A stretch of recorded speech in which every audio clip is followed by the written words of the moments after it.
আচ্ছা ঠিক আছে। হ্যাঁ। আচ্ছা, দেখে নিই একবার রেকর্ডিংটা স্টার্ট হয়েছে কিনা। ওকে, তো সবাইকে ওয়েলকাম জানাই on behalf of the department of chemistry, Nrini Dutta Mahavidyapith. আমি সবাইকে ওয়েলকাম করছি আমাদের এই অনলাইন কাউন্সেলিং সেশনে, যেটা মেইনলি আমরা আজকের দিনে দুটো সাবজেক্টের করব। একটা হচ্ছে কেমিস্ট্রি এবং এরপরে ফিজিক্স ডিপার্টমেন্ট একটা কাউন্সেলিং করবে।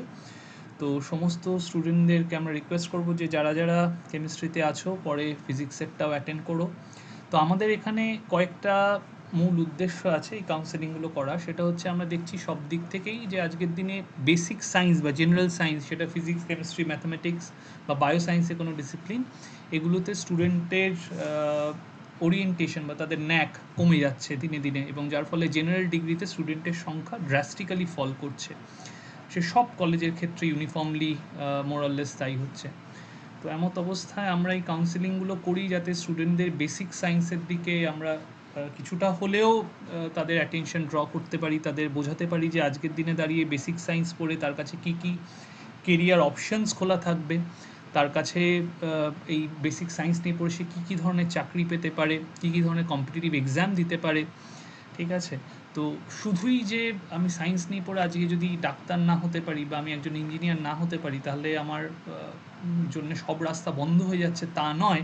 রাদার বেসিক সায়েন্সের ডিগ্রি কিন্তু অনেকের ফার্স্ট চয়েস। এরকম নয় যে ফার্স্ট চয়েস সবসময় আমার ক্ষেত্রে ইঞ্জিনিয়ারিং বা ডাক্তারই হতে হবে। আমার ক্ষেত্রে কিন্তু ফার্স্ট চয়েস বেসিক সায়েন্সও হতে পারে। তো কেন বেসিক সায়েন্সকে আমি আমার কেরিয়ারে ফার্স্ট চয়েস বানাবো, কী কী কেরিয়ার প্রসপেক্টস আছে সেগুলো আমরা একটু ধরে ধরে বোঝাবো। এবং অবশ্যই আমাদের কলেজ নৃণী দত্ত মহাবিদ্যাপীঠ কেমিস্ট্রি অনার্স খুব বেশি দিন হয়নি খুলেছে, তো অনেকেই হয়তো জানে না যে আমাদের কলেজে কেমিস্ট্রি পড়ানো হয়। তো আমাদের কলেজের ডিপার্টমেন্ট সম্পর্কে কয়েকটা কথা আমরা বলবো। আমরা বিগত কয়েক বছর ধরে বেশ কিছু ভালো ভালো মানে অ্যাক্টিভিটিস, পদক্ষেপ নিচ্ছি আমাদের ডিপার্টমেন্টটাকে এগিয়ে নিয়ে যাওয়ার জন্য।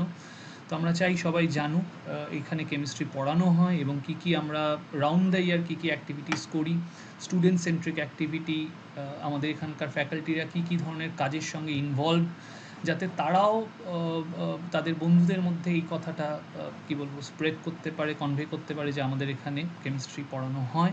এবং তারা যদি ইন্টারেস্টেড হয় অবশ্যই আমাদের ডিপার্টমেন্ট ভিজিট করতে পারে। আমাদের এখানে আমরা under graduate chemistry honours, BSc chemistry honours offer করি, তার সঙ্গে তো জেনারেল কেমিস্ট্রি আছেই। তো এই কোর্সগুলোর মধ্যে কেউ যদি ইন্টারেস্টেড হয় তাহলে অবশ্যই আমাদের সঙ্গে যোগাযোগ করতে পারে।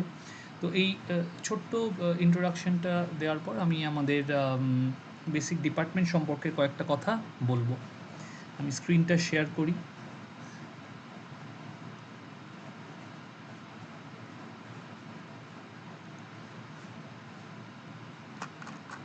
আচ্ছা, আমার ইয়েটা কি দেখা যাচ্ছে, প্রেজেন্টেশনটা? কেউ যদি একটু কনফার্ম করে। হ্যাঁ দেখা যাচ্ছে, দেখা যাচ্ছে। শিওর দেখা শিওর যাচ্ছে, শিওর ঠিক ফুল আছে, আছে। Thank you. তো এই হচ্ছে আমাদের ডিপার্টমেন্টের একটা ওভারভিউ, একটা ছবি। আমাদের থার্ড মানে 3 তলায় সেকেন্ড ফ্লোরে আমাদের ডিপার্টমেন্ট। তো সেখান থেকে একটা ছবি তোলা এটা। তো আমাদের ডিপার্টমেন্ট সম্পর্কে যদি একটু বলা যায়, যে যেটা আমি বললাম যে আমাদের এখানে কেমিস্ট্রি অনার্স খুব রিসেন্ট 2015-তে শুরু করা হয়েছে। জেনারেল কেমিস্ট্রি যদিও বহুদিন ধরে চলছে, 1996 থেকে। আমাদের ডিপার্টমেন্টে যেরকম আমরা জানি যারা কেমিস্ট্রি সম্পর্কে মানে ক্লাস 11-12-এ পড়ছি বা পড়েছি, আমরা জানি যে কেমিস্ট্রি মেইনলি 3টে ভাগ হয়: ফিজিক্যাল, অর্গ্যানিক, ইনঅর্গ্যানিক। তো আমাদের 3টে ল্যাব আলাদা আলাদা করে আছে, যেখানে আমরা এইগুলো ওয়েল ইকুইপড, প্রত্যেকটা ল্যাব কাস্টমাইজড ইনঅর্গ্যানিক, অর্গ্যানিক, ফিজিক্যালের জন্য। আমাদের ফ্যাকাল্টি মেম্বাররা প্রত্যেকে অ্যাক্টিভলি রিসার্চের সঙ্গে ইনভলভড, এবং সেই রিসার্চ হতে পারে synthetic organic chemistry, synthetic inorganic chemistry, spectroscopy, computational theoretical chemistry, computational biology. তো এই বিভিন্ন ধরনের রিসার্চ ডোমেনের সঙ্গে শুধু কোর কেমিস্ট্রি নয়, যেটা আমরা এখানে দেখতে পাচ্ছি যে ইন্টারডিসিপ্লিনারি ডোমেন্সেও অনেকে হয়। তো আজকে যেরকম আমাদের সঙ্গে একজন আছে যে হয়তো বায়োসায়েন্সে ইন্টারেস্টেড। তো কেমিস্ট্রিকে আমরা সেন্ট্রাল সায়েন্স বলি। সেন্ট্রাল সায়েন্স মানে এমন একটা সায়েন্স যেখান থেকে কিন্তু পরবর্তীকালে সে ম্যাটেরিয়াল সায়েন্সের দিকে যেতে পারে, সে বায়োলজিক্যাল সায়েন্সের দিকে যেতে পারে, তো এই সেন্ট্রাল সায়েন্স নেচার হওয়ার জন্যে কেমিস্ট্রিতে অনেক ধরনের ইন্টারডিসিপ্লিনারি ছোট ছোট ডোমেইন আছে, যেগুলো এখানে প্রত্যেক কিছুটা আমরা মানে কভার করার চেষ্টা করেছি আমাদের রিসার্চ ডোমেইনসের মধ্যে। আমাদের senior most professor doctor Debashis Mallick, উনি UGC minor research project complete করেছেন এবং ওনার আন্ডারে পিএইচডি স্টুডেন্ট বেরিয়েছে। আমি নিজে এনপিটিএল, তোমরা অনেকে হয়তো জানো, national programme on technology enhance learning, government of ইন্ডিয়ার একটা ইনিশিয়েটিভ, তার সঙ্গে অ্যাসোসিয়েটেড বিগত 4 বছর ধরে অ্যাজ টিচিং অ্যাসিস্ট্যান্ট। এখানে 2 বলা আছে, স্লাইডটা জাস্ট একটু মিস্টেক আছে। সো বিগত 4 বছর ধরে আমাদের ডিপার্টমেন্টে প্রচুর স্টুডেন্ট ইন্টার্নশিপ করতে আসে। এমএসসি স্টুডেন্ট, কিছু বিএসসি স্টুডেন্টও এসছে, কিন্তু মেইনলি এমএসসি স্টুডেন্ট আমাদের কাছে ইন্টার্নশিপ করতে আসে, not only from West Bengal but also from other states as well. আমাদের এখানে অন্ধ্রপ্রদেশ থেকে স্টুডেন্ট এসছে, আমাদের এখানে কর্ণাটকা থেকে স্টুডেন্ট এসছে। তো আমাদের এখানে ইন্টার্নশিপ আমরা অফার করি এমএসসি স্টুডেন্টদের, বিএসসি স্টুডেন্টদের। আমরা regularly lectures, online lecture, offline lecture, workshop, seminar এগুলো করে থাকি, যাতে ছাত্ররা ওয়াকিবহাল হয় কি আজকের দিনে কী কী রিসেন্ট টপিকের উপরে কাজ হচ্ছে, কী কী রিসেন্ট টপিকের উপরে রিসার্চ হচ্ছে, যাতে তারা মোটিভেটেড হয় ইন ফিউচার যদি তারা কোনো একটা পার্টিকুলার ফিল্ডে রিসার্চ করতে যায় বা তারা যদি কোনো পার্টিকুলার ফিল্ডে জব খুঁজে, তাহলে কেমিস্ট্রি থেকে কী কী এক্সপোজার তারা পেতে পারে। এই জাতীয় জিনিসগুলো ছাত্রদের মধ্যে অ্যাওয়ারনেস ক্রিয়েট করার জন্য আমরা এই ওয়ার্কশপ, সেমিনারগুলো করে থাকি। এবং আমাদের ফ্যাকাল্টি মেম্বাররা যেহেতু তারা অ্যাক্টিভলি রিসার্চের মধ্যে ইনভলভ, সেই জন্যে আমাদের ডিপার্টমেন্ট থেকে স্ট্যান্ডার্ড পাবলিকেশনও হয়ে থাকে। আমাদের কিছু অ্যালামনি অনেকেই বেরিয়েছে এখান থেকে, কিন্তু কিছু স্টুডেন্টের নাম আমি এখানে উল্লেখ করতে চাই। তাদের মধ্যে একজন আমাদের সঙ্গে এই মুহূর্তে আছে, কুশল। তাছাড়া আমি বলবো দিবাকর হালদার, ও এখন ফিটজিতে আছে ফ্যাকাল্টি হয়ে। অভিষেক বোস, ও হাবড়া কলেজ থেকে এমএসসি কমপ্লিট করেছে। ও জ্যাম পেয়েছিল, কিন্তু ও জ্যাম থেকে অপ্ট আউট করেছে। দিবাকর জ্যাম্পে আইআইটি গুয়াহাটি থেকে ও এমএসসি কমপ্লিট করেছে। প্রশান্ত জ্যাম পেয়েছিল 2022 সালে, কিন্তু অপ্ট আউট করে এখনও সিভিল সার্ভিস এক্সামিনেশনের জন্য প্রস্তুতি নিচ্ছে। কুশল আমাদের সঙ্গে এই মুহূর্তে আছে অনলাইনে। কুশল 2023-এ জ্যাম পেয়েছিল, অপ্ট আউট করে এখন এমএসসি কেমিস্ট্রি কমপ্লিট করছে বিধাননগর গভর্নমেন্ট কলেজ থেকে, সেকেন্ড সেমিস্টারে এখন উঠছে। অনির্বাণ, ও গত বছর পাশ করেছে জাস্ট লাইক কুশল। ও এই ব্যাচে স্টেট ইউনিভার্সিটি থেকে র্যাঙ্ক হোল্ডার ছিল, প্রথম 20 জন ছাত্রের মধ্যে একজন। ও এই মুহূর্তে ওয়েস্ট বেঙ্গল স্টেট ইউনিভার্সিটি থেকে এমএসসি কেমিস্ট্রি করছে। বিক্রম, ও ওয়েস্ট বেঙ্গল স্টেট ইউনিভার্সিটি থেকে এমএসসি করছে। ও অনির্বাণ কুশলের মতন 2020-23 ওই ব্যাচের ছিল। তো এছাড়াও আমাদের বেশ কিছু ছাত্র, যেহেতু ডিপার্টমেন্ট নতুন, তাই হয়তো এখনও খুব লার্জ মানে সংখ্যক স্টুডেন্ট আমাদের এখান থেকে বেরোয়নি, কিন্তু যে কজন বেরিয়েছে তার মধ্যে থেকেই বেশ কিছুজন খুব কৃতিত্বের সঙ্গে পাশ করেছে এবং তাদের নিজেদের ফিল্ডে খুব ভালোভাবে তারা এগিয়ে চলেছে। আমরা আশা রাখবো ফিউচারেও যারা জয়েন করবে তাদের মধ্যে থেকে অনেক আমরা এরকম ভালো স্টুডেন্টস পাবো। ওকে, আমাদের ফ্যাকাল্টি মেম্বার যদি এখানে দেখা যায়, তো আমাদের এই মুহূর্তে 7 জন ফ্যাকাল্টি মেম্বার, প্রত্যেকেরই মোরাললেস আইদার পিএইচডি আছে বা তাদের পিএইচডি অনগোয়িং। আলাদা আলাদা ডিসিপ্লিনের আমাদের senior most professor doctor Debashis Mallick, ওনার inorganic chemistry specialisation, Shrimati Mamata Barua inorganic chemistry, আমার organic chemistry specialisation, Shri Samrat Deb, উনি এখন বাইরে আছেন লিয়েন ভ্যাকেন্সিতে, ওনার specialisation organic chemistry, doctor Chiranjit Patra inorganic chemistry, doctor Pulak Naskar physical chemistry, doctor Sunanda De organic chemistry. তো আমাদের সব স্পেশালাইজেশনেরই মোরাললেস ফ্যাকাল্টি মেম্বাররা আছে এবং আমরা টোটাল 7 জন আছি এই মুহূর্তে ডিপার্টমেন্টে।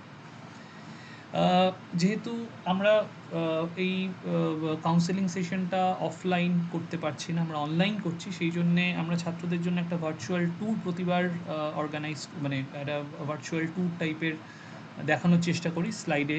তো এই হচ্ছে আমাদের ডিপার্টমেন্টের যেটা মেইন রুম নাম্বার 211, 3 তলায়। আমাদের ডিপার্টমেন্টের মানে ফ্যাকাল্টিদের পাবলিকেশন এখানে আমরা জেনারেলি ডিসপ্লে করে থাকি, রিসেন্ট কে কী পাবলিশ করছে, এবং as well as the notice board. আমাদের প্রথম ল্যাবরেটরি খুব স্পেশিয়াস, অনেকজন ছাত্র এখানে অ্যাকোমোডেট করতে পারে, ওয়েল ভেন্টিলেটেড, অনেকগুলো এক্সস্ট ফ্যান দেওয়া। এবং আমি যদি ধীরে ধীরে ইনস্ট্রুমেন্টগুলোর দিকে যাই, আমাদের এখানে রিয়াকশন হুড আছে, এখানে যারা কেমিস্ট্রি তারা জানো, যদি আমাদের রিয়াকশন করার সময় কোনো টক্সিক বা হার্মফুল গ্যাস তৈরি হয়, সেগুলোকে যাতে সাকশন করে বাইরে বার করে দিতে পারে, তো তার জন্য আমাদের এই হুড আছে সঙ্গে চিমনি, রিয়াকশন হুড। তাছাড়া এইটা আমাদের আরেকটা ল্যাবরেটরি, যেরকম আমি বলছিলাম যে আমাদের ফিজিক্যাল, অর্গ্যানিক, ইনঅর্গ্যানিক প্রত্যেকটার জন্যই আলাদা আলাদা কাস্টমাইজড ল্যাবরেটরি আছে। তো এইটা আরেকটি ল্যাবরেটরি, যেটা ওয়েল ভেন্টিলেটেড এবং ওয়ার্ক বেঞ্চগুলো খুবই স্পেশিয়াস, রিএজেন্ট কেমিক্যাল রাখার জন্য যথেষ্ট জায়গা, পরিষ্কার পরিচ্ছন্ন। এটা আমাদের আরেকটা ল্যাবরেটরি, যেখানে কিছু ইনস্ট্রুমেন্ট রাখা আছে, যেগুলো আমি এখানে নাম নিয়েছি: হিট ওভেন, আমাদের মেল্টিং পয়েন্ট অ্যাপারেটাস, রোটার ইভাপোরেটর। এগুলোকে কী কাজে লাগে সেটা এই মুহূর্তে আমি ডিটেলসে যাচ্ছি না, কারণ হয়তো সবাই বুঝবে না, কিন্তু প্রত্যেকটাই কোনো না কোনোভাবে স্টুডেন্টরা ইউজ করে তাদের নিজেদের বিএসসির প্র্যাকটিক্যাল করার জন্য। এখন এনইপি চলে আসায় আরও অনেক নতুন ধরনের প্র্যাকটিক্যাল ঢুকেছে, সিবিসিএসও ছিল, এবং আমাদের কাছে অনেকে ইন্টার্নশিপ, যেটা আমি বললাম, করতে আসে। তো সেই ইন্টার্ন স্টুডেন্টরাও এগুলো প্রয়োজন বোধে ব্যবহার করে। তো এই ইনস্ট্রুমেন্টগুলো আছে। তাছাড়া এখানে যেরকম আমরা দেখছি, ডক্টর নস্কর পোলারিমিটার ইউজ করছেন, এটা একটা পিএইচ মিটার, কন্ডাক্টোমিটার, পোটেনশিওমিটার, এই প্রত্যেকটা যন্ত্র কোনো না কোনোভাবে আমাদের ইউজ করা হয় বিএসসি কেমিস্ট্রির প্র্যাকটিক্যালের জন্য, ইন্টার্নশিপের জন্য, তো জেনারেল স্টুডেন্টদেরও লাগে। তো এই হচ্ছে আমাদের ইনস্ট্রুমেন্ট এবং ল্যাবরেটরি। কিছু আমাদের ডিপার্টমেন্টের অ্যাক্টিভিটি, যেরকম আমি বলছিলাম, যেখানে আমরা দেখছি প্র্যাকটিক্যাল এক্সাম হচ্ছে। আমাদের external examiner Bidhannagar government college থেকে এসেছিলেন, ওনার প্রেজেন্সে একটা প্র্যাকটিক্যাল এক্সাম চলছে কুশলদের ব্যাচের, এবং অন্য কয়েকটি ব্যাচও আমি দেখতে পাচ্ছি এখানে, এবং আমাদের ডিপার্টমেন্টাল ফ্যাকাল্টি মেম্বার্সরাও আছেন। আমাদের ডিপার্টমেন্টাল ফ্যাকাল্টি মেম্বাররা প্রেজেন্টেশন দিয়ে থাকে তাদের রিসেন্ট রিসার্চের কাজ সম্পর্কে। তাছাড়াও যদি কোনো রিসেন্ট ইন্টারেস্টিং টপিক পাওয়া যায়, সেটা ছাত্রদের উপস্থিতিতে আমরা এরকম ডিপার্টমেন্টাল প্রেজেন্টেশন অর্গানাইজ করে থাকি, যেটা এখানে হচ্ছে যে ডক্টর পুলক নস্কর উনি প্রেজেন্ট করছেন ওনার একটি কাজ, এবং এখানে আমাদের ছাত্ররাও আছে, ফ্যাকাল্টি মেম্বার্সরাও আছে। স্টুডেন্টদের ক্ষেত্রে এই আমাদের আরেক এক্স স্টুডেন্ট রাহুল নাথ, সে তার একটি প্রেজেন্টেশন, ও তখন 4th সেমিস্টারে পড়তো, তো ওর একটা প্রেজেন্টেশন দিচ্ছে। আমাদের আইসিটি রুম আছে কলেজে, আইসিটি রুম একটি আইসিটি রুম, দুটি আইসিটি রুমের মধ্যে একটিতে সে প্রেজেন্ট করছে তার কাজ। তো এরকম আমরা স্টুডেন্টদের ক্ষেত্রে প্রেজেন্টেশন অর্গানাইজ করে থাকি, যাতে তারা নিজেদের কাজ প্রেজেন্ট করে, তাদের প্রেজেন্টেশন স্কিল ইমপ্রুভ করে, তাদের কনফিডেন্স বাড়ে পরবর্তীকালে, যেটা তাদের হাইয়ার স্টাডিজে হেল্পফুল হবে। আমাদের লাইব্রেরি আছে, কলেজের সেন্ট্রাল লাইব্রেরি আছে, প্লাস আমাদের ডিপার্টমেন্টাল লাইব্রেরি আছে। তাতে sufficient number of text books আছে, রেফারেন্স বুকস আছে। এখানে আমরা দেখতে পাচ্ছি খুব ভালো ভালো স্ট্যান্ডার্ড টেক্সট বুক, এবং সেগুলো শুধু যে মানে কেমিস্ট্রি একটা ব্রাঞ্চে তা নয়, সব কটা ব্রাঞ্চে, ফিজিক্যাল, অর্গ্যানিক, ইনঅর্গ্যানিক, তাছাড়া ইন্টারডিসিপ্লিনারি, যেরকম green chemistry, medicinal chemistry, nano chemistry, এই ইন্টারডিসিপ্লিনারি ব্রাঞ্চগুলোর উপরেও আমাদের প্রচুর এবং পর্যাপ্ত সংখ্যক বইপত্র, text book as well as reference বুক আমাদের আছে। ছাত্র নিয়ে সেগুলো পড়তে পারে, লাইব্রেরিতে রিডিং ফেসিলিটি আছে, সেখানে পড়তে পারে, সে বাড়ি নিয়ে গিয়ে পড়তে পারে। তো বইয়ের দিক থেকে আমাদের কোনো অ্যাজ সাচ সমস্যা নেই ডিপার্টমেন্টে। আমাদের ফ্যাকাল্টি মেম্বাররা, যেটা আমরা বলছিলাম, যে অ্যাক্টিভলি রিসার্চের সঙ্গে ইনভলভড, এবং বিগত কয়েক বছরে এগুলো হচ্ছে খুব standard journal, internationally acclaim journal. তো সেরকম জার্নালে আমাদের ফ্যাকাল্টি মেম্বার্সরা রেগুলারলি বছরে পাবলিশ করে যাচ্ছে, এবং এই হচ্ছে কিছু জার্নালের নাম। এছাড়াও আরও কিছু জার্নাল আছে, এখানে আমি কয়েকটি জার্নালের ছবি দিয়েছি, এবং যদি কেউ একটু খুঁটিয়ে দেখে তাহলে বুঝবে যে আমাদের সব বিভাগে পাবলিশ হচ্ছে, মানে সব কটা ব্রাঞ্চে, not only in physical or in inorganic or organic, but also interdisciplinary domains, biochemistry, nano chemistry, material science. তো আমাদের এই মাল্টিফ্যাসেটেড যে রিসার্চ অ্যাপ্রোচ আমাদের ডিপার্টমেন্টে, সেটা কিন্তু ম্যানিফেস্টেড হচ্ছে, বহিঃপ্রকাশ হচ্ছে তার এই স্ট্যান্ডার্ড জার্নালগুলোয় রাউন্ড দ্য ইয়ার পাবলিকেশনের মাধ্যমে। আমরা, যেটা আমি বললাম, অনলাইন স্পেশাল লেকচার অ্যারেঞ্জ করি রাউন্ড দ্য ইয়ার, ঠিক আছে, যাতে নট অনলি আমাদের কলেজের ছাত্ররা, বাইরের ছাত্ররাও এখানে পার্টিসিপেট করে। ফ্রি অফ কস্ট, কোনো রেজিস্ট্রেশন ফিজ আমরা নিই না, ছাত্ররা এখানে পার্টিসিপেট করে। তো এই হচ্ছে কিছু লেকচার যেগুলো আমরা বিগত 1-2 বছরে অর্গানাইজ করেছি।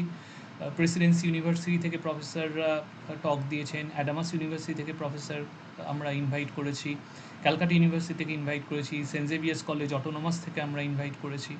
তো তাদের টপিকের রেঞ্জ আমি ডিটেলসে যাচ্ছি না, কিন্তু just to give you a glimpse যে আমরা কিন্তু round the year online special lecture এরকম অ্যারেঞ্জ করে থাকি।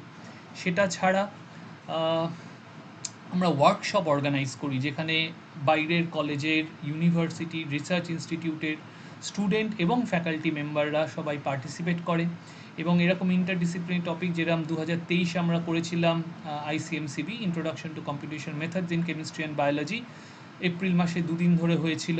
তার কিছু ছবি, সব ছাত্রদের সার্টিফিকেট দেওয়া হয়, তাদের ট্রেনিং দেওয়া হয়।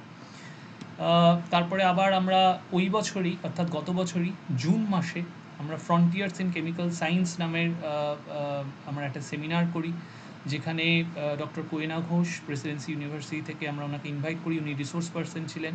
এবং ছাত্রদের পোস্টার কম্পিটিশন হয় এবং তাদের প্রাইজ দেওয়া হয়, এবং সেখানেও আমরা খুব ভালো সাড়া পেয়েছিলাম, অনেকে এখানে অংশগ্রহণ করেছিল। ঠিক একইভাবে এই বছরে জাস্ট কয়েক সপ্তাহ আগে আমরা আবার ICMCB 2024 অর্গানাইজ করি। সেখানে আমাদের এবার আরও বেশি সংখ্যক পার্টিসিপেন্ট পাই গত বছরের তুলনায়, এবং প্রত্যেককে সার্টিফিকেট দেওয়া হয়। এটাও 2 দিন ধরে চলে, এবং আমরা বাইরের রিসোর্স পার্সন এখানে আমরা আনিনি, আমরা নিজেরাই এখানে রিসোর্স পার্সন হয়ে, গতবারও তাই ছিল, এবছরও তাই, আমরা নিজেরাই রিসোর্স পার্সন হয়ে এখানে ট্রেনিং দিই ছাত্রদের 2 দিন ধরে। MSc ইন্টার্নশিপ আমাদের ডিপার্টমেন্ট, যেরকম আমি বললাম যে আমরা কিন্তু প্রচুর আমাদের কাছে স্টুডেন্টরা ইন্টার্নশিপ করতে আসছে। এখানে আমরা দেখছি সেই স্টুডেন্টদের একটা লিস্ট আমাদের ফ্যাকাল্টি মেম্বারদের কাছে তারা কাজ করছে। এবং ইন্টারেস্টিংলি যেরকম আমরা দেখছি কেমিস্ট্রির স্টুডেন্ট আছে, একইভাবে ডিপার্টমেন্ট অফ বায়োকেমিস্ট্রি স্টুডেন্ট আছে, ডিপার্টমেন্ট অফ মলিকুলার বায়োলজি স্টুডেন্টও আছে। আবার অনেকে, যেরকম আমি বলেছিলাম যে বাইরের স্টেটের আমাদের এখান থেকে আসছে, তো যেরকম এই দুটি ছাত্রী পায়েল দত্ত আর সাদ্দিকুটি মানসা, এরা কিন্তু ক্রাইস্ট ইউনিভার্সিটি ব্যাঙ্গালোর থেকে ছিল, গত বছর এরা করেছিল। এই বছর একজন বাইরের ছাত্রী আমাদের কাছে করছে, আহিলি Bera, department of molecular biology, central university of Andhra Pradesh. তো আমাদের কাছে এরকম প্রচুর ছাত্রছাত্রী আসছে, এবং যেহেতু আমাদের অনেকের রিসার্চের ডোমেইনটা ইন্টারডিসিপ্লিনারি, ফলে কেমিস্ট্রি ছাড়াও অ্যালাইড সায়েন্সেস, বায়োসায়েন্স থেকেও আমাদের কাছে লোকে এই প্রজেক্টের জন্য আসে, MSc প্রজেক্ট ইন্টার্নশিপ। এইবারে আমাদের কলেজের ব্যাপারে একটা, বা আমাদের ডিপার্টমেন্টের ব্যাপারে একটা ওভারঅল ভিউ দেওয়ার পরে, যেটা আরেকটা পার্ট আমাদের এই অনলাইন সেশনগুলো আমরা রাখি, সেটা হচ্ছে যে কেমিস্ট্রি অনার্স নিয়ে পড়ে আজকের দিনে একটি ছাত্র কি কি করতে পারে। তো যেরকম আমি বলছিলাম প্রথমেই যে আজকের দিনে দাঁড়িয়ে কেমিস্ট্রি অনার্স অনেকেই পড়তে চায় না, জেনারেল সায়েন্সেই আসতে চায় না, কেমিস্ট্রি ও তার একটা অংশ, ফলে কেমিস্ট্রি ছাত্রের সংখ্যা ড্রাস্টিক্যালি ফল করেছে। তো ছাত্রদের মনে এটা আসতেই পারে যে আজকের দিনে আমি কেমিস্ট্রি অনার্স নিয়ে পড়ে কেরিয়ারে কী করতে পারবো, কেন আমি কেমিস্ট্রি অনার্স নিয়ে পড়াশুনো করবো, এরপরে আমার কাছে কী কী রাস্তা খুলে যায়। তাহলে প্রথম প্রশ্ন যেটা একটা আসে যে আমি কেমিস্ট্রি অনার্স নিয়ে পড়ে এরপরে কোথায় যেতে পারবো, তো সেই প্রশ্নটা আগে একটু আমি সলভ করে দিই। তো আজকের দিনে কেউ একটা গ্র্যাজুয়েশন যদি করে কেমিস্ট্রি নিয়ে, তারপরে তার কাছে MSc করার একটা স্কোপ থাকে। সে MSc কোথায় কোথায় করতে পারে, আমাদের রাজ্যের মধ্যে প্রচুর ভালো ভালো ইউনিভার্সিটি আছে, আলাদা করে নাম নেওয়ার কিছু নেই, তাও আমি এখানে একটা লিস্ট করে নিয়েছি তাদের জন্য যারা এখনও হয়তো অতটা ওয়াকিবহাল নয়। ক্যালকাটা ইউনিভার্সিটি আছে, যাদবপুর ইউনিভার্সিটি আছে, Kalyan University, Bardhaman, Kazi Nazrul, Presidency, Vidyasagar, North Bengal, West Bengal State University, Bankura, Sidhu Kanhu, Gourbanga, Aliah University, তো এরকম আরও কিছু, এখন গ্রিন ইউনিভার্সিটি, কন্যাশ্রী ইউনিভার্সিটি, এখন আরও প্রচুর আমাদের রাজ্যে নতুন নতুন ইউনিভার্সিটি খুলছে।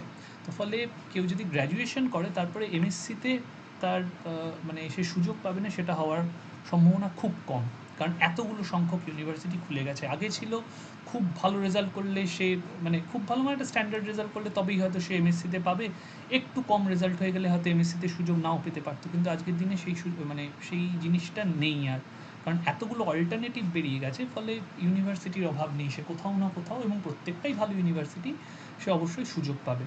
তাছাড়া কিছু অটোনোমাস বডি আছে, কলেজ, যারা MSc অফার করে আইদার নিজেদের অটোনমি নিয়ে বা কোনো ইউনিভার্সিটি আন্ডারে অ্যাফিলিয়েটেড হয়ে, যেরকম রামকৃষ্ণ মিশন, নরেন্দ্রপুর, বেলুর, রহড়া, এদের প্রত্যেকের কেমিস্ট্রি আছে MSc, স্কটিশ চার্চ কলেজের আছে, বিধাননগর গভর্নমেন্ট কলেজের আছে, মেদিনীপুর কলেজের আছে, এপিসি কলেজের আছে, শ্রী চৈতন্য কলেজ হাবড়ায় আছে, লেডি ব্রাবোন কলেজ আছে, বেহালা কলেজ, বেলদা কলেজ, আরও হয়তো কিছু কলেজ থাকতে পারে, এই মুহূর্তে আমার এখানে লিস্টে নেই। তো এই সব জায়গার থেকেও সে কিন্তু এমএসসি করতে পারে যদি সে ডিরেক্ট ইউনিভার্সিটিতে না যেতে চায়। এই অপশানগুলো কিন্তু তার কাছে তাহলে খোলা আছে, এবং এখানেও খুব ভালো হয়। ইনফ্যাক্ট কিছু কিছু জায়গায় কোয়ালিটি প্রচণ্ড ভালো। তাদের যদি স্টুডেন্ট অ্যালামনি দেখা যায়, তাদের স্টুডেন্টদের প্লেসমেন্ট দেখা যায়, নেট গেটে র্যাঙ্কিং দেখা যায়, রিসার্চে তাদের আউটপুট দেখা যায়, তাহলে এই জায়গা থেকেও খুব ভালো ভালো স্টুডেন্ট কিন্তু বেরোচ্ছে। আচ্ছা, এইবারে যদি সে এই ইউনিভার্সিটি বা কলেজগুলো বাদ দিয়ে সে আইআইটির দিকে যেতে চায়, অনেকেই আইআইটিতে এমএসসি করার একটা ফ্যাসিনেশন থাকে, তো তার কাছে যেরকম আমরা দেখালাম আমাদের বেশ কিছু ছাত্র আইআইটি কোয়ালিফাই করেছে, অনেকে নিয়েছে, যেরকম দিবাকর বলে একটি ছেলে, আবার অনেকে অপ্ট আউট করেছে, তারা কোনো কারণে যেতে চায়নি, তারা এখানে থাকতে চেয়েছে, কিন্তু তারা আইআইটি জ্যাম পেয়েছিল। তো এই আইআইটি জ্যাম বলে একটি পরীক্ষা হয়, সেটা হচ্ছে joint admission for the MSc IIT jam. তো সেই আইআইটি জ্যাম সে কেমিক্যাল সায়েন্সে তাকে দিতে হবে, কেমিস্ট্রিতে, এবং তারপরে দেওয়ার পর তার সে কোথায় কোথায় যেতে পারবে আইআইটি জ্যাম দিয়ে, সে আইআইএসসিতে তার কাছে যাওয়ার সুযোগ থাকছে, Indian institute of science Bangalore. তাছাড়া আইআইটিগুলো আছে এখন ভারতবর্ষে অনেকগুলো আইআইটি, এখানে আমি কিছু নাম করেছি: মাদ্রাজ, দিল্লি, বোম্বে, কানপুর, খড়গপুর, রুড়কি, গুয়াহাটি, হায়দ্রাবাদ, আইআইটি বিএইচইউ, আইএসএমটাও এখন আইআইটি হয়ে গেছে, যেটা ধানবাদে আছে, আইআইটি ইন্দোর, রোপার, মান্ডি, গান্ধীনগর, যোধপুর, পাটনা, ভুবনেশ্বর, তিরুপতি, পালকাড, জম্মু, ধারাবাদ, ভিলাই। তো এখন ভারতবর্ষে প্রচুর আইআইটি নতুন খুলেছে, তো ফলে এইগুলোয় যাওয়ার তার কাছে স্কোপ খোলা থাকছে। আইজারগুলোয় আছে, আইজার বেহরামপুর, ভোপাল, কলকাতা, মোহালি, পুনে, তিরুবনন্তপুরম, তিরুপতি, তো এইগুলোতে তার স্কোপ আছে। আইজার, এনআইটি আছে অনেকগুলো, ন্যাশনাল ইনস্টিটিউট অফ টেকনোলজি, আইআইইএসটি আগে যেটা বেসু ছিল সেটা আইআইএসটি শিবপুরে, যেটা সেখানে এমএসসি পড়ার তার সুযোগ আছে। আচ্ছা, এগুলো ছাড়া Indian association for cultivation of সায়েন্সে ইন্টিগ্রেটেড এমএসসি পিএইচডি পড়ার তার কাছে স্কোপ আছে। এখন আইএসিএস নিজে অটোনমাস বডি হয়ে যায়, তারা ডিগ্রি অফার করে নিজেদের থেকে, আগে সেটা হতো না, যেহেতু এখন এটা হয়েছে ফলে তারা এমএসসি কোর্সটাও খুলেছে। তো সেক্ষেত্রে ওটা এমএস বলা হয়, এমএসসি ঠিক না, যতদূর আমি জানি ওটাকে এমএস বলা হবে। তো MS, integrated MS PhD programme আইএসিএসের আছে। অনেকে সেন্ট্রাল ইউনিভার্সিটি যেতে চায়, অল ওভার ইন্ডিয়া অনেকগুলো সেন্ট্রাল ইউনিভার্সিটি আছে, আমাদের ওয়েস্ট বেঙ্গলে বিশ্বভারতীতে আছে, বিশ্বভারতী সেন্ট্রাল ইউনিভার্সিটি। তো তার জন্য তাকে এই central university entrance test CUET, এই এক্সামটা তাকে দিতে হয়, সেটা সে দিতে পারে। ICT, institute of chemical technology, মুম্বাইতে, এইটা খুব ভালো, এইটা তাদের জন্য ভালো। কেউ যদি স্পেশালি ইন্ডাস্ট্রির দিকে যেতে চায়, সে এমন কিছু একটা কোর্স করতে চাইছে, মানে মাস্টার ডিগ্রি কেমিস্ট্রিতে, যেটার পরে সে ইন্ডাস্ট্রিতে তার যাতে সে রিক্রুটেড হতে পারে সহজে, তার জন্য আইসিটিটা খুব ভালো। সেখানে অনেক ধরনের ইন্ডাস্ট্রি ওরিয়েন্টেড মাস্টার ডিগ্রি পড়ানো হয়, যেগুলো কেমিস্ট্রির সঙ্গে রিলেটেড। তো সেইগুলো ছাত্ররা দেখতে পারে, তার নিজস্ব এন্ট্রান্স টেস্ট হয়, সেটা তাকে দিতে হবে, ক্র্যাক করে ওখানে তাকে সে ভর্তি হওয়ার সুযোগ পাবে। তাছাড়া বিটেক হয় একটা ল্যাটারাল বিটেক, মানে বিএসসি বিটেক যাকে বলে, সে বিএসসি পড়লো, পড়ে তারপরে সে বিটেকে গেলো, ক্যালকাটা ইউনিভার্সিটি থেকে সেটা করতে পারে। সেটা সে কেমিস্ট্রি নিয়ে যদি সে বিএসসি পড়ে, তাহলে সে কেমিক্যাল ইঞ্জিনিয়ারিং, সরি এক মিনিট, কী হলো, হ্যাঁ, তো সে chemical engineering, chemical technology, polymer science, এইগুলোতে সে বিটেক পড়ার সুযোগ পাবে। তাছাড়াও যাদবপুর থেকে সম্ভবত ফুড টেকনোলজি, এরকম জাতীয় সাবজেক্টেও সে ইয়ে পড়ার চান্স পাবে, বিটেক করার সুযোগ পাবে, যদি সে কেমিস্ট্রি নিয়ে বিএসসি পড়ে।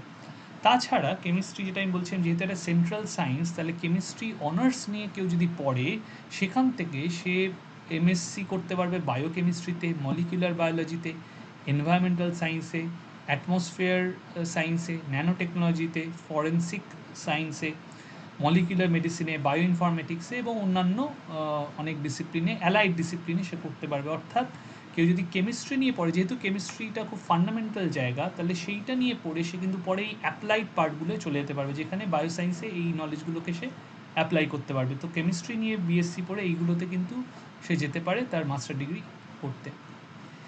এইবারে কেমিস্ট্রি নিয়ে পড়ে তার কাছে কী কী কেরিয়ার অপশানস খোলা আছে সেইটার দিকে যদি আমরা তাকাই, তাহলে প্রথম আসছে রিসার্চের ব্যাপারটা। তো কিছু কোর ফিল্ড আছে যেখানে সে গবেষণা করতে পারে, ফিজিক্যাল কেমিস্ট্রি, ইনঅর্গ্যানিক, অর্গ্যানিক। তাছাড়া কিছু ইন্টারডিসিপ্লিনারি ফিল্ড আছে যেখানে তার ফিজিক্যাল কেমিস্ট্রির নলেজও লাগছে, ইনঅর্গ্যানিকেরও লাগছে, অর্গ্যানিকেরও লাগছে, কম বেশি, কিন্তু তিনটেই হয়তো তার কাজে লাগবে। যেরকম bio organic, bio inorganic, biophysical, nano technology, material science, এগুলোতে কিন্তু আলাদা করে ফিজিক্যাল, অর্গ্যানিক, ইনঅর্গ্যানিক বলা যায় না। সব কিছুরই অল্প বিস্তর তার নলেজ এখানে কাজে লাগবে। সেটা হচ্ছে একটা রিসার্চের পার্ট। সে যদি রিসার্চ দিতে চায় তো এই সব ফিল্ড তার কাছে খোলা আছে। যদিও এটা খুব ব্রড ক্লাসিফিকেশন, এগুলোর অনেক ছোট ছোট সাব টপিক হয়, সাব ফিল্ড হয়, যেগুলোতে সে রিসার্চের দিকে যেতে পারে। এটা ব্রডলি যদি আমরা দেখি, এইভাবে রিসার্চটাকে আমরা ভাবতে পারবো। তাছাড়া পাবলিক সেক্টর ইউনিটে সে যেতে পারে, Indian oil corporation limited, HPC, Hindustan petroleum corporation, geological survey of India, UPSC chemist, এই চাকরিগুলো তার জন্য খোলা থাকছে। কেমিস্ট্রি নিয়ে যদি সে পড়ে, তারপরে গেট পরীক্ষা দিয়ে একটা নির্দিষ্ট র্যাঙ্কের সে যদি করতে পারে, ভালো র্যাঙ্ক, তাহলে কিন্তু এই চাকরির সুযোগগুলো তার কাছে খোলা থাকবে, সে কিন্তু এই ফিল্ডগুলো যেতে পারে। তাছাড়া কনভেনশনাল টিচিং জবস তো অবশ্যই তার জন্যে আছে, ইউনিভার্সিটিতে, কলেজে, স্কুলে। তাছাড়া কোচিং ইনস্টিটিউটগুলোও এখন কেমিস্ট্রি স্টুডেন্ট নেওয়া হয়। অবশ্যই প্রত্যেকের নিজস্ব আলাদা আলাদা ক্রাইটেরিয়া আছে। একটা ইউনিভার্সিটি প্রফেসর হতে গেলে শুধু কেমিস্ট্রি নিয়ে সে ডিগ্রি থাকলেই হবে না, তাছাড়াও আরও কিছু ক্রাইটেরিয়া আছে, তার পাবলিকেশন হোক, তার নেট হোক, আরও কিছু এলিজিবিলিটি ক্রাইটেরিয়া আছে, সেগুলো এই মুহূর্তে আমি গেলাম না। কিন্তু এই কেরিয়ার অপশানটা তার জন্য খোলা থাকছে। সেম উইথ কলেজ, তারও নিজস্ব কিছু এলিজিবিলিটি ক্রাইটেরিয়া আছে, কিছু পরীক্ষা আছে, পিএসসি, সিএসসি হোক বা যাই হোক, স্কুল হলেও এসএসসি হোক, সেইরকম কিছু কোয়ালিফাইং এক্সাম তাকে দিতে হবে, তার বিএড ডিগ্রিটা হয়তো প্রয়োজন। তো এরকম কিছু আলাদা আলাদা ছোটো ছোটো ক্রাইটেরিয়া থাকবে প্রত্যেকটা জবের জন্য, কিন্তু তার কাছে এই অপশনগুলো খোলা থাকবে যদি সে কেমিস্ট্রি নিয়ে পড়াশুনো করে। আর কোচিং ইনস্টিটিউটগুলোর কথা আমরা সবাই জানি, নিটের জন্য হোক, আইআইটি জেইর জন্য হোক, এখানে কেমিস্ট্রি ফ্যাকাল্টি সবসময় নেওয়া হয়। তো কেমিস্ট্রি নিয়ে ডিগ্রি থাকলে এই কোচিং ইনস্টিটিউটগুলোর জবও তার কাছে খোলা থাকছে। তাছাড়া সে যদি স্কিল স্পেসিফিক ইন্ডাস্ট্রি জবের দিকে সে তাকায়, কী কী ইন্ডাস্ট্রিতে কেমিস্ট্রি স্টুডেন্ট যেতে পারে? ফার্মাসিউটিক্যাল ইন্ডাস্ট্রি, মেডিসিনাল কেমিস্ট্রি যে ইন্ডাস্ট্রি, ড্রাগ ইন্ডাস্ট্রি যেগুলো ওষুধ বানানো, সেখানে কেমিস্ট্রি স্টুডেন্ট সবসময় সে চাকরি পায়, সে যদি সেই ফিল্ডে যেতে চায়। পেট্রোকেমিক্যাল ইন্ডাস্ট্রিতে কেমিস্ট্রি স্টুডেন্ট যেতে পারবে। পারফিউম অ্যান্ড কসমেটিক্স ইন্ডাস্ট্রিতে কেমিস্ট্রি স্টুডেন্ট যেতে পারবে।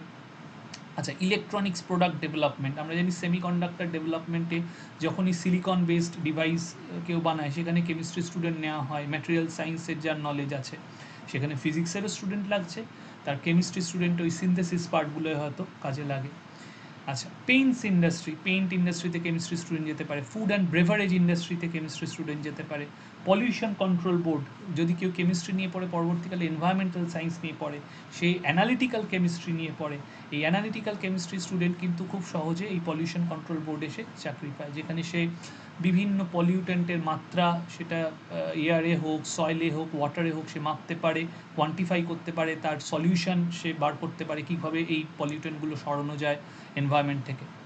মিউজিয়ামে চাকরি পেতে পারে কেমিস্ট্রি স্টুডেন্ট, যেখানে সে প্রিজার্ভেশনের কাজ করে, বিভিন্ন স্যাম্পলকে কীভাবে, কোন কেমিক্যালে কতভাবে কীভাবে প্রিজার্ভ করা যায়, কীভাবে তার টেক কেয়ার করা যায়, তো মিউজিয়ামে কেমিস্টের জব থাকে। Scientific content development and proof reading, অনেক এই কেমিস্ট্রি স্টুডেন্ট, সেটা ইন জেনারেল শুধু কেমিস্ট্রি নয়, সব মানে অন্যান্য সায়েন্স ডিসিপ্লিন থেকেও মানে এখানে যেতে পারে। আমি কেমিস্ট্রির হয়ে বলছি বলে কেমিস্ট্রির কথা বললাম, যে সায়েন্টিফিক কন্টেন্ট ডেভেলপমেন্টের জন্য কেমিস্ট্রি স্টুডেন্ট, যেখানে chemistry related article, chemistry related বইপত্র, রিসার্চ পেপার, এগুলোর প্রুফ রিডিং, এগুলোর অনেক সময় আমি কী বলবো, ল্যাঙ্গুয়েজ কারেকশন, এই জাতীয় জিনিসগুলোর জন্য কেমিস্ট্রি স্টুডেন্ট লাগে। সায়েন্স পপুলারাইজ করার জন্য অনেক সায়েন্সের কন্টেন্ট ডেভেলপার লাগে, তো সেখানে কেমিস্ট্রি স্টুডেন্টরা ঢুকতে পারে। তো কেমিস্ট্রি স্টুডেন্টের কাছে এই প্রচুর ধরনের কেরিয়ার অপশান খোলা। শুধু যে অ্যাকাডেমিক্সেই তাকে আসতে হবে, টিচিং বা রিসার্চ, তা নয়, সে গভর্নমেন্ট সেক্টরেও যেতে পারে, যেখানে এই টাইপের জব থাকছে সেন্ট্রাল গভর্নমেন্ট ওরিয়েন্টেড, সেরকম ইন্ডাস্ট্রিতেও যেতে পারে সে। কিন্তু এটাও আমি বলে রাখি যে শুধু এইটুকুর মধ্যে লিমিটেড না, এছাড়াও কেমিস্ট্রি স্টুডেন্টের কাছে আরও অনেক কেরিয়ার অপশান খোলা থাকছে, বিকজ ওই একটাই কথা, chemistry is regarded as central science, খুব ইন্টারডিসিপ্লিনারি, অনেক জায়গায় সে ডাইভার্জ করতে পারে, যার জন্যে এই কেরিয়ার অপশানগুলো তাদের কাছে খুলে যাচ্ছে। আচ্ছা, আমি এখানে আমার প্রেজেন্টেশন শেষ করব, কারোর কোনো প্রশ্ন থাকলে করতে পারে। সৌম্যজিৎ, কুশলও আছো, কারোর যদি কোনো প্রশ্ন থাকে করতে পারো।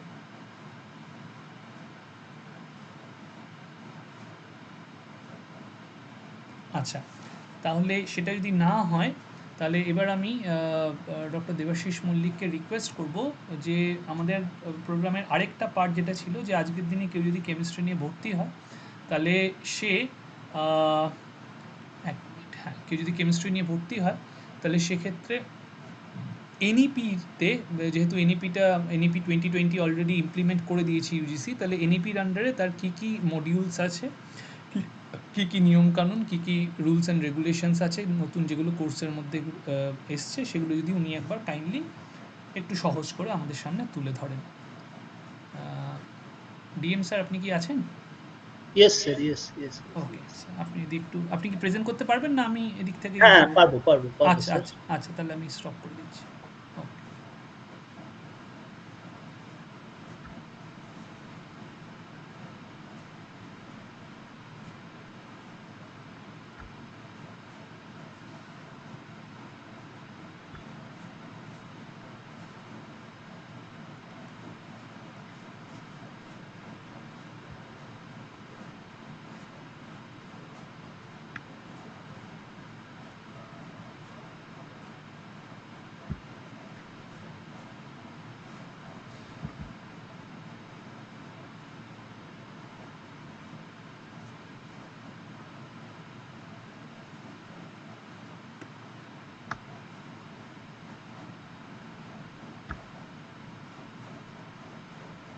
প্রবুদ্ধ স্যার, হ্যাঁ বলুন। শেয়ার হয়েছে নাকি স্ক্রিনটা? শেয়ার হয়েছে, একদম শেয়ার হয়েছে। ওটা ফুল স্ক্রিন করে নিলে ভালো হয়। ওই একদম দেখুন, ওই কমেন্টস একদম নিচে আছে, নোটসের পরে কমেন্টস, এই নিচে একদম নিচে ডান দিকে নোটস, কমেন্টস। স্লাইড গুলো চেঞ্জ হচ্ছে না, এটা একটা অসুবিধা। চেঞ্জ হচ্ছে না? না। আপনি বাঁদিকে গিয়ে 2 নম্বরটা ক্লিক করুন, একদম বাঁদিকে যে প্যানেলগুলো আছে পরপর, ওটায় 2 নম্বরটায় ক্লিক করলে হচ্ছে না? বাঁদিকের যে প্যানেলটা, দেখি আর একবার। হুম,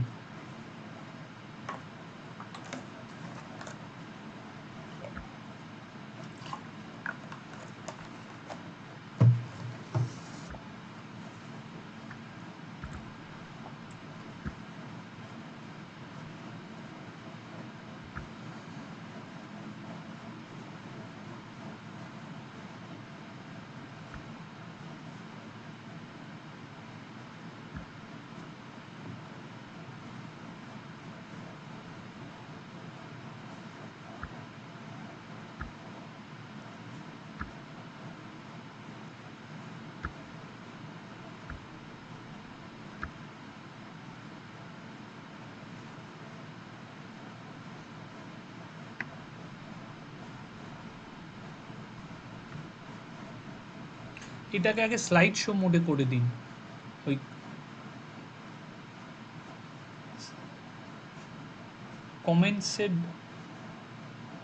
কমেন্টসটা দেখতে পাচ্ছেন, নোটসের পাশে কমেন্টস।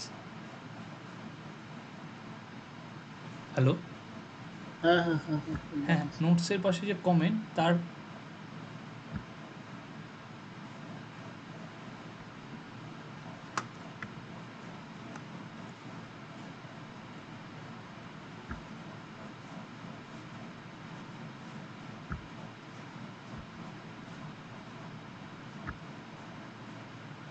দেখুন তো স্যার, আপনার মেইল থেকে শেয়ার করা যায় কিনা ওটা?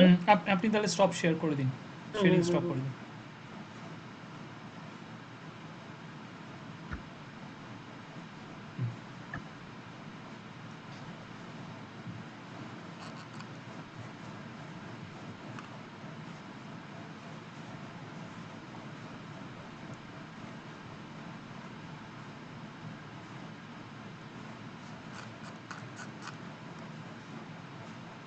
দেখা যাচ্ছে? শিওর। শুরু করুন। হ্যাঁ, আমার খালি নেক্সট বলবেন, আমি পাল্টে দেবো। নেক্সট স্লাইডে চলে যাবো। Thank you Prabuddha sir. এনইপিটা সম্পর্কে ছাত্রদের যেমন প্রয়োজন, আমাদের মনে হয় যে আমাদের নিজেদেরও একটু জানা প্রয়োজন, কারণ এখন তো সবে আমাদের ফার্স্ট সেম শুরু হলো, নেক্সট পরবর্তী সেমিস্টারগুলো ছাত্রদের সঙ্গে বিভিন্ন সময় ইন্টারাকশনের জন্য আমাদের প্রয়োজন হবে। এর জন্য লাস্ট প্রায় 7 ডেজ ধরে আমি যে ইউনিভার্সিটি অ্যাডভাইজারি ড্রাফটটা আমাদের কাছে এসেছিল সেটাকে খানিকটা চেষ্টা করলাম নিজের মতো করে পড়ে কতগুলো স্ক্রিনশট নিয়ে সংক্ষিপ্তভাবে আপনাদের কাছে শেয়ার করার জন্য। নেক্সট, এক্ষেত্রে আমাদের প্রিভিয়াস অভিজ্ঞতা অনুযায়ী জানি যে আমাদের ডিগ্রিতে আমরা 2 টাইপস অফ ডিগ্রি, যেটা আমরা জানি যে কনভেনশনাল যেটা আমরা পড়াশোনা করে এসেছি আমাদের আইদার অনার্স অর পাস, এ ধরনের আমাদের ডিগ্রি কোর্সটাকে আমরা ক্লাসিফাই করি। কিন্তু নিউ এডুকেশন পলিসি 2020-তে আমাদের যে সার্টিফিকেটগুলো আমরা পাবো সেখানে কিন্তু দুটো নয়, অ্যাটলিস্ট 8 প্রকারের সার্টিফিকেট আমরা হোল্ড করতে পারি। কোনো ছাত্র ভর্তি হওয়ার পরে 8 ধরনের তার সুযোগ রয়েছে সার্টিফিকেটটা পাওয়ার। কিভাবে? যেমন আমরা এখন যদি দেখি যে 2 টাইপস, যে 4 ইয়ার্স আন্ডার গ্রাজুয়েট প্রোগ্রাম একটা এবং 3 ইয়ার্স আন্ডার গ্রাজুয়েট প্রোগ্রাম, যেটা পুরনো সময়ের আমাদের প্রত্যেকেরই 3 ইয়ার্স, কিন্তু এনইপিতে যদি আমরা কেউ অনার্স ডিগ্রি অর্জন করতে চাই তাকে 4 ইয়ার্স গ্রাজুয়েশন তাকে কমপ্লিট করতে হবে, টাইম দিতে হবে 4 ইয়ার্স। এবং এই 4 ইয়ার্স টাইমটা দেওয়ার সঙ্গে সঙ্গে শুধুমাত্র অনার্স ডিগ্রিটাকেও দুভাবে আমরা ক্লাসিফাই করব, বা এনইপি যেটা সাজেস্ট করেছি, শুধুমাত্র অনার্স এবং অনার্স উইথ রিসার্চ। এবার যদি 3 ইয়ার্সের কোর্সে হয় তাহলে যে কনভেনশনালি এখনো পর্যন্ত যেটা রয়েছে, যেটা পাস কোর্স বলে থাকি আমরা, সেক্ষেত্রে তাদেরকে নাম দেওয়া হবে 3 ইয়ার্স আন্ডার গ্রাজুয়েট প্রোগ্রামের ভিতরে 3 years UG degree with major. Major বলতে এক্ষেত্রে যে অনার্স যে সাবজেক্টটা যে ভর্তি হলো সে যদি 4 ইয়ার্স কমপ্লিট না করে 3 ইয়ার্স কমপ্লিট করার পরেও আফটার 6 সেমিস্টার সে নিজেকে কুইট করতে পারে, 4 বছরে সে পড়তে চাইবে না, অথচ ডে 1-এ সেও অনার্সে ভর্তি হয়েছিল, সেক্ষেত্রে তাকে কিন্তু ডিগ্রি সে পাবে এভাবে 3 years UG degree with major in chemistry or major in physics, এভাবে আসবে। আবার কোনো ছাত্র যদি চায় যে আফটার 2 সেমিস্টার, 2 বছর বা 4 সেমিস্টার, সেও কিন্তু একটা সার্টিফিকেট পেতে পারে অ্যাজ পার এনইপি 2020 মডেল। কোনো ছাত্র যদি সে 2টো সেমিস্টার পরে সে তার যদি পড়াশোনা স্টপ করতে চায় সেও একটা সার্টিফিকেট পাবে, সে পাবে ইউজি সার্টিফিকেট।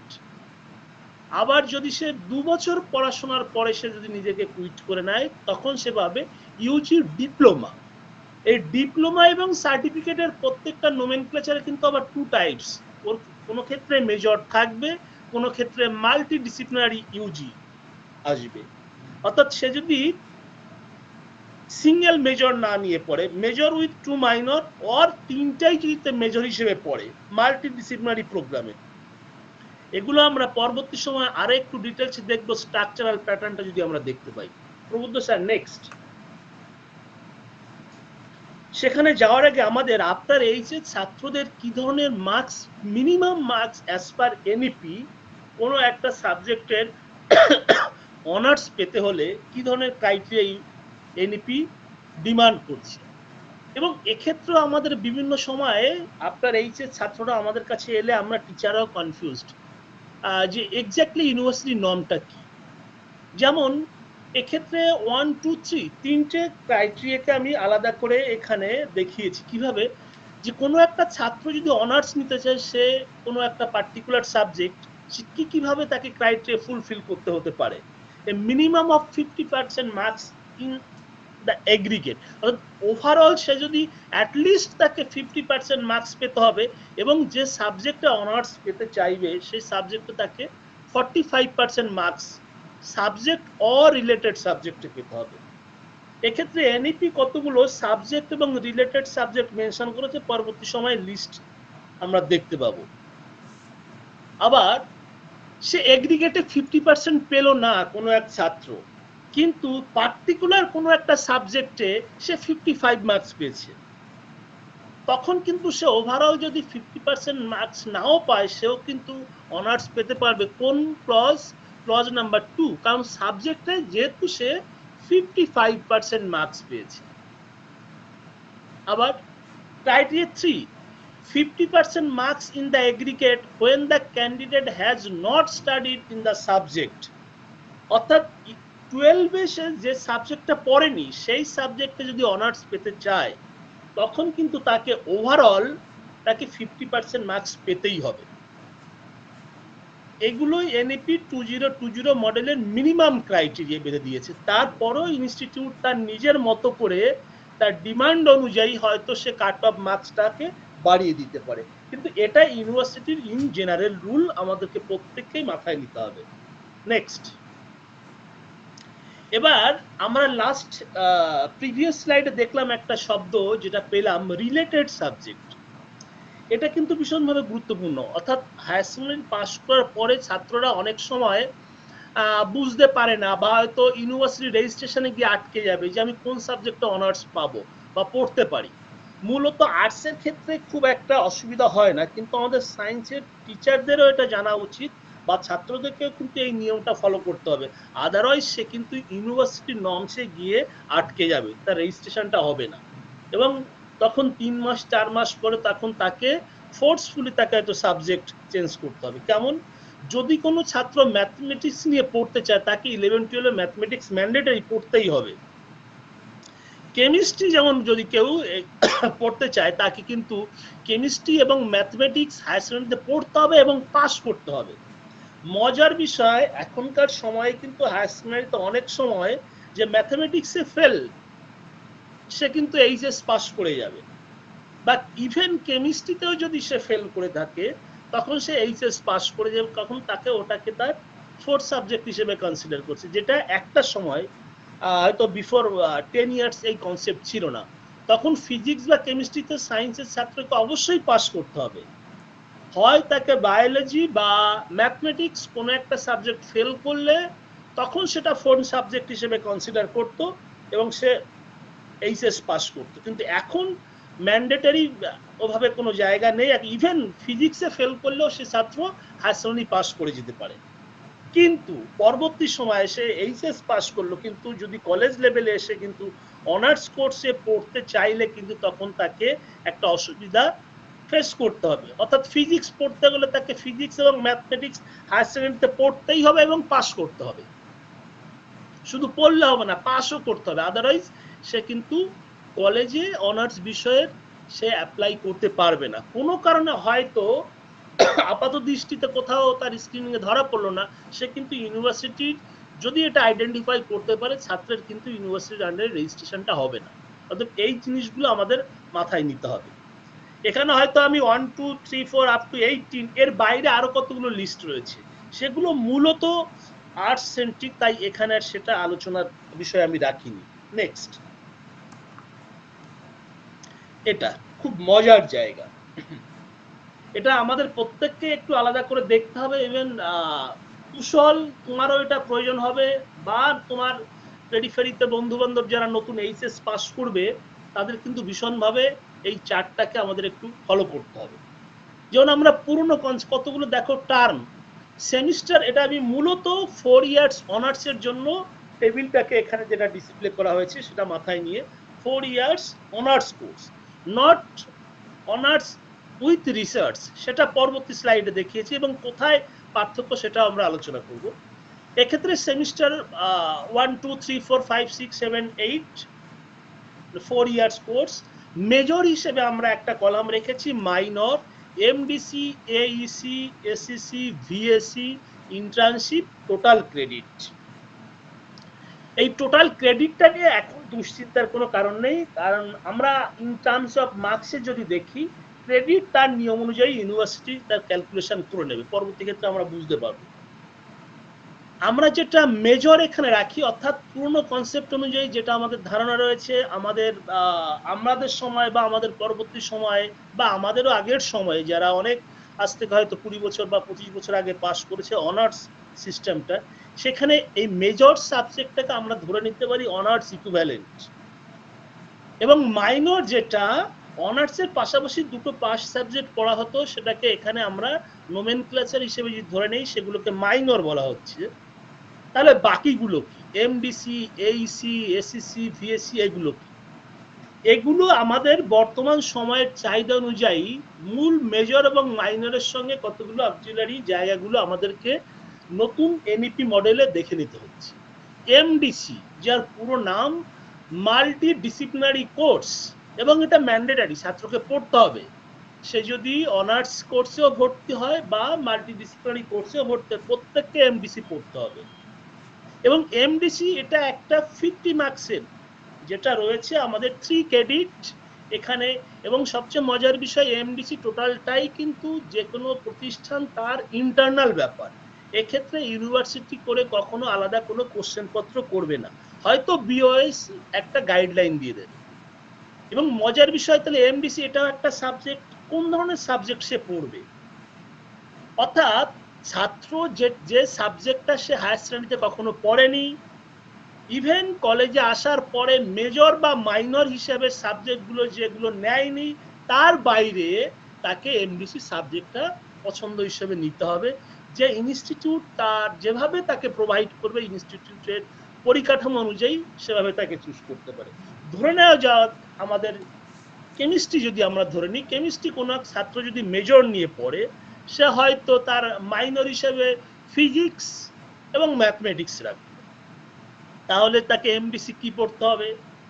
এমডিসি সে কখনো হয়তো ফিজিক্স, কেমিস্ট্রি, ম্যাথস অবশ্যই নিতে পারবে না, ইভেন বাংলা নিতে পারবে না, ইংলিশ নিতে পারবে না, কারণ এগুলো কম্পালসারি কোর্স হিসেবে অলরেডি হায়ার সেকেন্ডারিতে পড়ে এসছে। তাহলে এমডিসি কি পড়বে? তখন এমডিসিতে ন্যাচারালি আইদার কমার্স অথবা আর্টসের কোনো সাবজেক্ট নিয়ে তাকে পড়তে হবে। আর্টসের ছাত্রদের ক্ষেত্রে একই ব্যাপার, কমার্সের ক্ষেত্রে একই ব্যাপার। যেহেতু আর্টস কমার্সের সাবজেক্টের ভেরিয়েশন প্রচুর, হয়তো সরাসরি তাদেরকে কোনো একজন বাংলা বা ইংলিশ অনার্সের ছাত্রকে কখনো ফিজিক্স বা কেমিস্ট্রি পড়তে হবে না। কিন্তু নিয়মটা এভাবে যে এমডিসি নিতে হবে এমন একটা সাবজেক্ট তাকে চুজ করতে হবে তিনখানা, এবং এমডি 1, এমডি 2, এমডি 3 তিনটা সেমিস্টারে পড়তে হবে। তিনটে কিন্তু একই সাবজেক্ট পড়লে হবে না, তিনটে ভিন্ন সাবজেক্ট তাকে নিতে হবে। Next, AEC, ability enhancement course, মূলত হচ্ছে কমিউনিকেটিভ ইংলিশ বা কমিউনিকেটিভ ল্যাঙ্গুয়েজ কে মাথায় রেখে এইসিসি কোর্সটাকে অ্যাবিলিটি এনহান্সমেন্ট কম্পালসারি কোর্স নাম দেওয়া হয়েছে। প্রত্যেকটা ছাত্রকেই পড়তে হবে, তিনি অনার্স সিস্টেমে বা মাল্টিডিসিপ্লিনারি কোর্সে যেখানেই আসবে না কেন। তাহলে ইংলিশ কম্পালসারি থাকবে ওখানে, তার সঙ্গে হয়তো অন্য কোনো জায়গায় তিনি ইন্ডিয়ান মডার্ন ল্যাঙ্গুয়েজ, অবশ্যই সেটা ইনস্টিটিউশনের পরিকাঠামোর উপরে ডিপেন্ড করবে। আমাদের কলেজে এখানে ইংলিশের সঙ্গে কোনো ছাত্র চাইলে বাংলা রাখতে পারে, কোনো ছাত্র চাইলে সংস্কৃত রাখতে পারে। Next, SEC, skill enhancement course. তার আগেরটা দেখেছি অ্যাবিলিটি এনহান্সমেন্ট কোর্স, আর এক্ষেত্রে এসইসি তার দক্ষতা এনহান্স করবে। সেটা কিভাবে? এটাও বলে রাখি, এসইসিটা কলেজ তার নিজস্ব পরিকাঠামো অনুযায়ী পরীক্ষা নেবে, এবং প্রতিটা এসইসির ক্ষেত্রে পার সেমিস্টারে 3 credit in terms of marks 50 marks college পরীক্ষা নেবে। এমডিসি কলেজ পরীক্ষা নেবে। এইসিসি যেটাকে বলা হচ্ছে আইদার ইংলিশ বা বাংলা বা সংস্কৃত, এটা কিন্তু কোশ্চেন করবে ইউনিভার্সিটি, এবং টোটালটি 25 খানা কোশ্চেন ছাত্রকে আনসার করতে হবে মাল্টিপল চয়েস হিসাবে। তো next, VSC, value added course.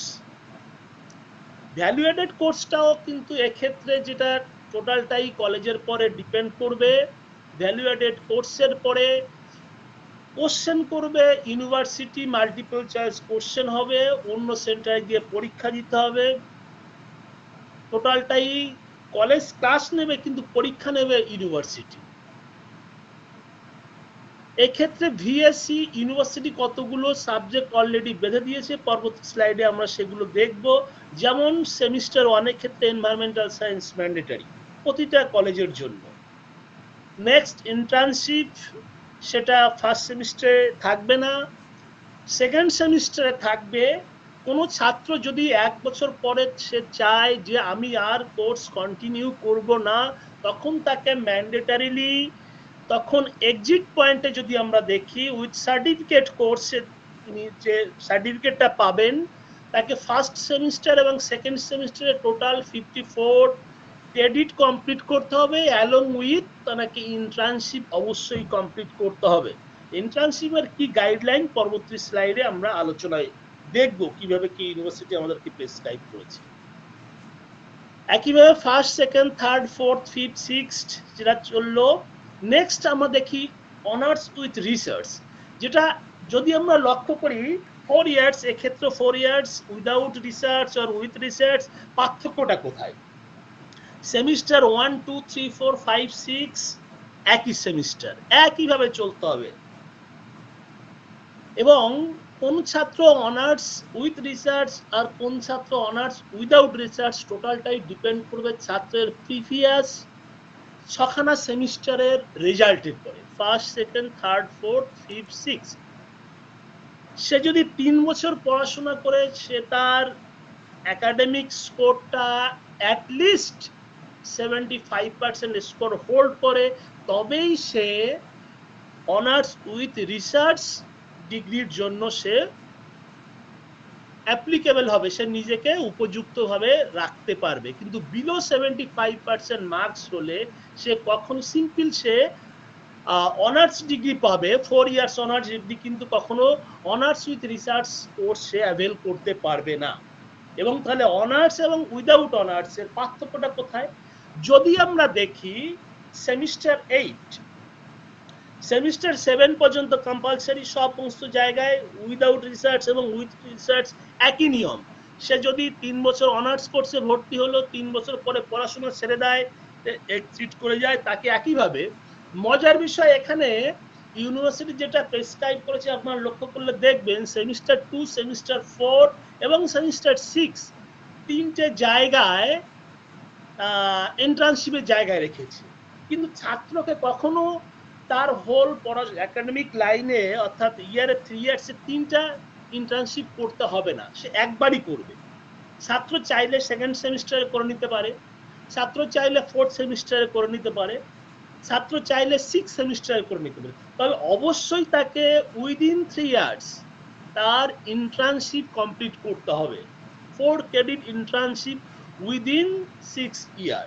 কোনো ছাত্র যদি 1 বছরের পরে সে এক্সিট করতে চায়, অবশ্যই তাকে সেকেন্ড সেমিস্টারে, এবং সেখানে ইউনিভার্সিটি টাইম শিডিউলটাও বেঁধে দিয়েছে কোন সময় ডিউরিং সামার তাকে এই কোর্সটা করে নিতে হবে।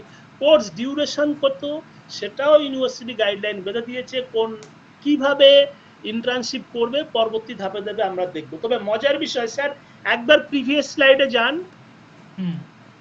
ওকে, প্রিভিয়াস স্লাইডে। ওকে,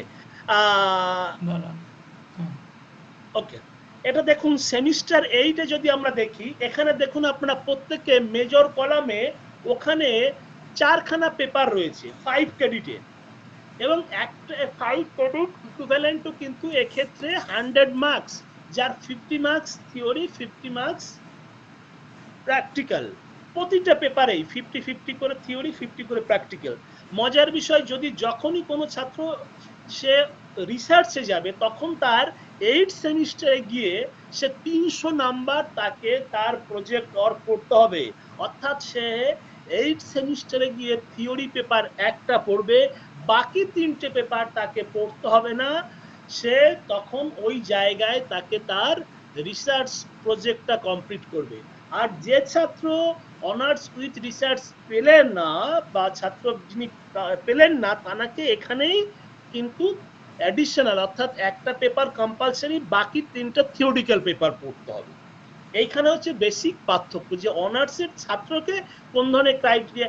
একটা হচ্ছে উইথ রেসপেক্ট টু তাকে মার্কস 75% মার্কসের রেসপেক্টে তিনি আদৌ অনার্সে আসতে, মানে অনার্সের উইথ রিসার্চ আর without research criteria already fulfil হলো। যদি উইথ অনার্স হয় তখন এই সেমিস্টারের রিসার্চ সহ হলে তাকে ওখানে গবেষণা করতে হবে, আর যদি গবেষণার সুযোগ যদি না পান তাকে থিওরিটিক্যাল পড়াশোনা করে ওই জায়গাটা মেকআপ দিতে হবে। অর্থাৎ 8 সেমিস্টারে আইদার একটা থিওরি এবং অর্থাৎ 100 মার্কসের থিওরি, 300 মার্কসের রিসার্চ, অর 400 মার্কসের থিওরি পরীক্ষা, থিওরি অর প্র্যাকটিক্যাল, মানে 4টে পেপার পড়তে হবে। এখানে বেসিক এনইপির জায়গা যে research with honours with research আর অনার্স উইদাউট রিসার্চের জায়গাটার ক্যারিকুলামে আমাদের যেটা বা ফ্রেমওয়ার্কে এটা পার্থক্য, বাকিটা মোর অর লেস একই। নেক্সট এক্ষেত্রে দেখি, এটা নেক্সট স্যার, এটা অনার্স অলরেডি আলোচনা করেছি।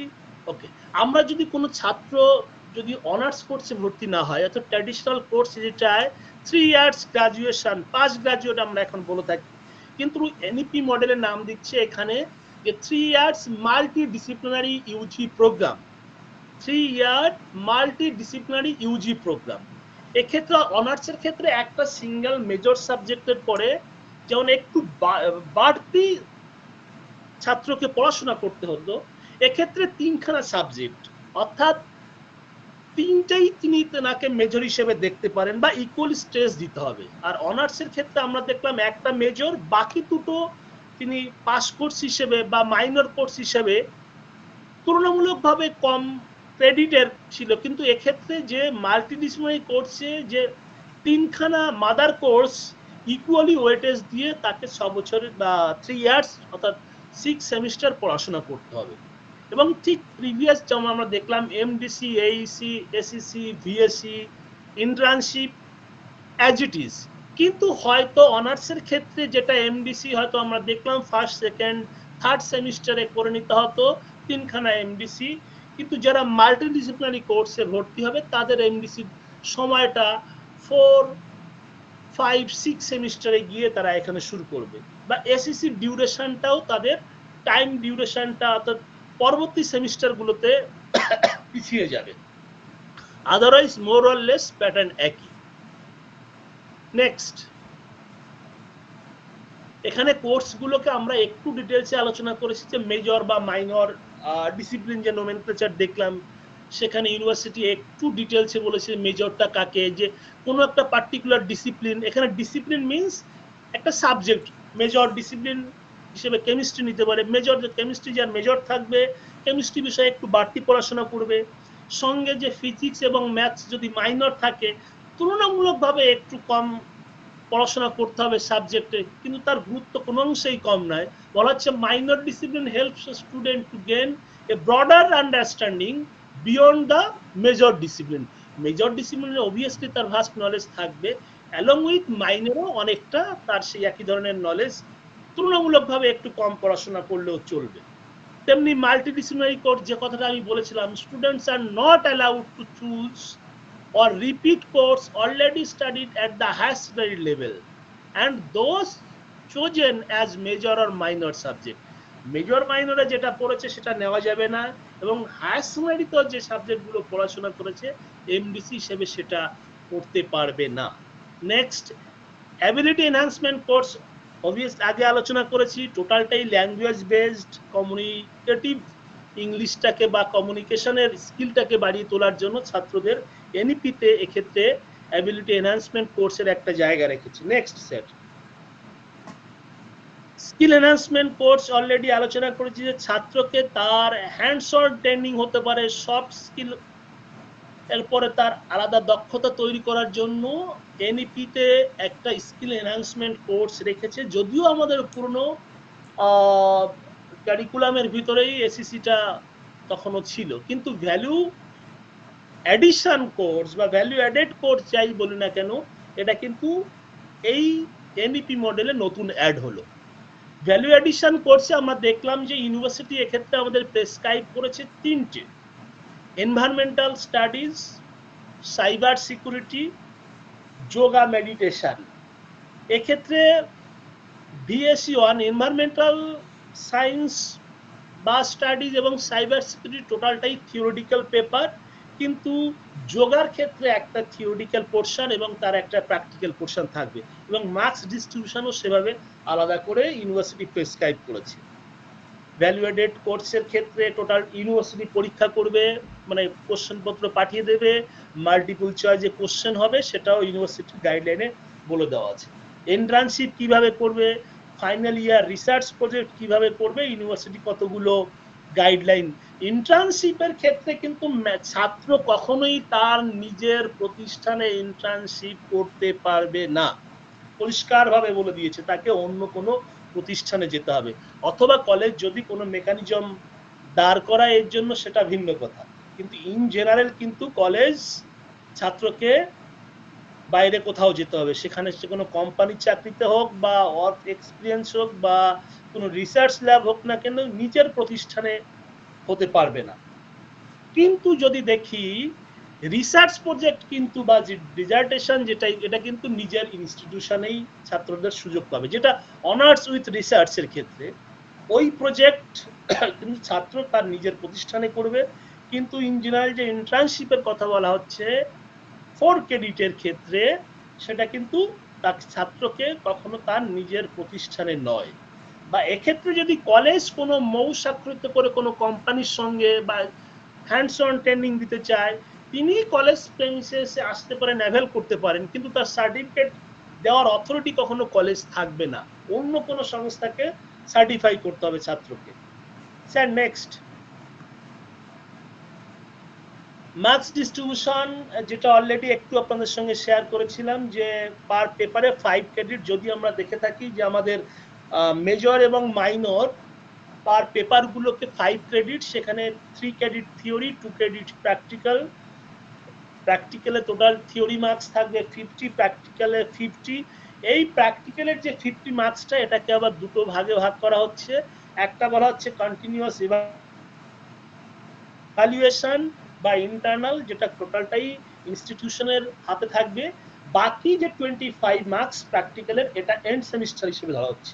এবং এই এন্ড সেমিস্টারে গিয়ে যে 25 মার্কস, সেক্ষেত্রেও ইউনিভার্সিটি গাইডলাইন দিয়ে দিয়েছে যে তার ল্যাবরেটরি নোটবুকসে থাকবে 5 মার্কস আর 20 মার্কস তার এক্সপেরিমেন্টে। আর ইন্টারনাল যে 25 নিতে হবে, সেক্ষেত্রে বলে দেওয়া হচ্ছে অ্যাটেন্ডেন্সে 5 এবং কন্টিনিউয়াস ইভ্যালুয়েশনে 20। এভাবে মার্কস ডিস্ট্রিবিউশনটা মূলত মেজর এবং মাইনরের ক্ষেত্রে বলে দেওয়া আছে। আবার অলরেডি তার বাইরে যে জায়গাগুলো অলরেডি আমরা আলোচনা করেছি, যে এমডিসি এবং এইসিসি, এমডিসি এসিসি টোটালটাই কলেজের হাতে, কলেজ প্রশ্ন করবে, কলেজ আনসার করবে, কলেজ শুধু মার্কস আপলোড করবে। কিন্তু যেটা হচ্ছে ভিএসসি এবং এইসিসি, ইউনিভার্সিটি কোশ্চেন করবে এবং মার্কসটাও অন্য কলেজ ছাত্ররা মানে টিচাররা সেভাবে হয়তো আপলোড করবে, নিজে ইন্টারনাল কোনো পরীক্ষা হবে না। এমডিসি টোটালটাই দেখুন 50 marks as per university guideline, SEC 50 marks, AECC 50 marks, end semester examination on the basis of 25 MCQ. VSC এক্ষেত্রেও end semester examination on the basis of 25 MCQ will be taken by the university. Just এই মুহূর্তে আমরা হয়তো সেটা environmental studies already first semester অনেক ছাত্ররা পড়াশোনা করেছে, সেকেন্ড সেমিস্টারে সম্ভবত প্রত্যেককে সাইবার সিকিউরিটি যদিও বলে দিয়েছে, কিন্তু আমি জানি না আমাদের প্রতিষ্ঠান বোধহয়ের বাইরে গিয়ে যোগা কিছু ভাবছে কিনা জানি না। নেক্সট স্যার, প্রায় শেষের দিকে। নেক্সট, এক্ষেত্রে গাইডলাইন যে ডিজার্টেশন বা প্রজেক্টের কথা আলোচনা করলাম, ছাত্রকে কিভাবে কি কাজ করতে হবে, কিভাবে রিপোর্ট প্রডিউস করতে হবে, টোটাল তার 300 মার্কস ইকুইভ্যালেন্ট টু 3খানা পেপার, ডিজার্টেশনের ওয়েট বা রিপোর্টের উপরে ওয়েটেজ 200 মার্কস, প্রেজেন্টেশনে 50, ভাইভায় 50, এবং টোটালটাই জাজ করবে যে 3 or 4 মেম্বার বোর্ড থাকবে, একটা ইউনিভার্সিটি টিচার থাকবে, এক্সটার্নাল এক্সপার্ট থাকবে, যিনি সুপারভাইজ করবেন তিনি নিজে থাকবেন, এবং 15 credits equivalent to 300 marks, just like major আর মাইনর সাবজেক্ট। ছাত্রকে অ্যাটলিস্ট সেখানে 150 পেতে হবে, তাকে ওই ডিজার্টেশনে অন্তত পাস করতে হলে অ্যাটলিস্ট 150 মার্কস পেতে হবে। নেক্সট, ইন্টার্নশিপের অলরেডি যেটা আলোচনা করেছি, যে অন্য কোনো ইনস্টিটিউশনে ছাত্রকে যেতে হবে, প্রফেশনাল অ্যাক্টিভিটি বা ওয়ার্ক এক্সপিরিয়েন্স তাকে গ্যাদার করতে হবে, এবং এজেন্সি কোনো ইন্ডাস্ট্রি হতে পারে, গভর্নমেন্ট অর্গানাইজেশন হতে পারে, এনজিও হতে পারে, কমার্শিয়াল অর্গানাইজেশন, রিসার্চ ল্যাবরেটরিতে যেতে পারে, হ্যান্ডস অন ট্রেনিং এর কোথাও ছাত্র জয়েন করতে পারে এবং সেখান থেকে এসে তাকে একটা রিপোর্ট প্রডিউস করতে হবে, এভালুয়েট হবে টোটাল 50 মার্কসের, তার মিনি রিপোর্ট যেটা প্রডিউস করবে 30 মার্কস এবং ভাইবা কলেজ ভাইবা অ্যারেঞ্জ করবে সেখানে 20 marks. Thank you sir, thank you all of you. Thank you so much DM sir, খুব ইলাবোরেট এবং ডিটেল প্রেজেন্টেশনের জন্য। আচ্ছা, সৌম্যজিৎ, তোমাকেও থ্যাংক ইউ, এতক্ষণ পেশেন্টলি শুনলে সব কিছু আমাদের সঙ্গে থেকে। তো তুমি বলো তোমার কিছু এখানে বক্তব্য থাকলে, কোনো কিছু শেয়ার করতে চাইলে। সৌম্যজিৎ, কি শুনতে পাচ্ছ আমার কথা? হ্যালো, আমার কথা কি হ্যাঁ সৌম্যজিৎ হ্যাঁ, বলো শুনতে পেয়েছি। বলো, কিছু যদি তোমার বলার থাকে, কিছু শেয়ার করার থাকে। হ্যাঁ, হ্যালো। আমি এইগুলো মানে এত কিছু আলাদা আলাদা আছে, নতুন নতুন এসছে তো জানতাম না, তো স্যার যেভাবে হুম, বোঝালেন বুঝতে পেরেছি। আচ্ছা, বেশ বেশ, থ্যাংক ইউ। আচ্ছা সৌম্যজিৎ, আমি একটা ফিডব্যাক ফর্ম শেয়ার করছি, একটু তুমি যদি হ্যাঁ। তোমার ফিডব্যাকটা কাইন্ডলি ওইখানটায় দিয়ে দাও। আচ্ছা, দাঁড়া এক মিনিট সৌম্যজিৎ, এই ফিডব্যাক ফর্মটা আমি তোমায় এক্ষুনি ইয়েতে শেয়ার করে দিচ্ছি, চ্যাট বক্সে শেয়ার করে দিচ্ছি।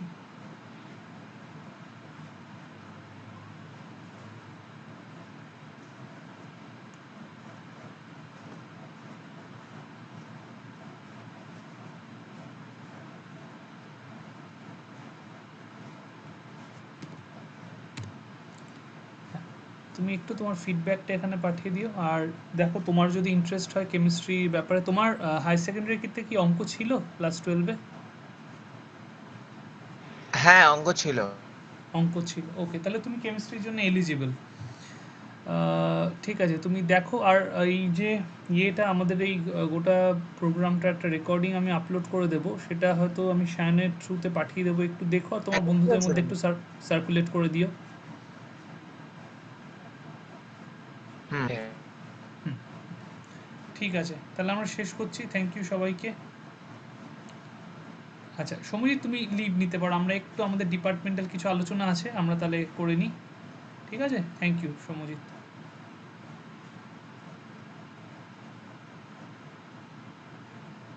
আচ্ছা।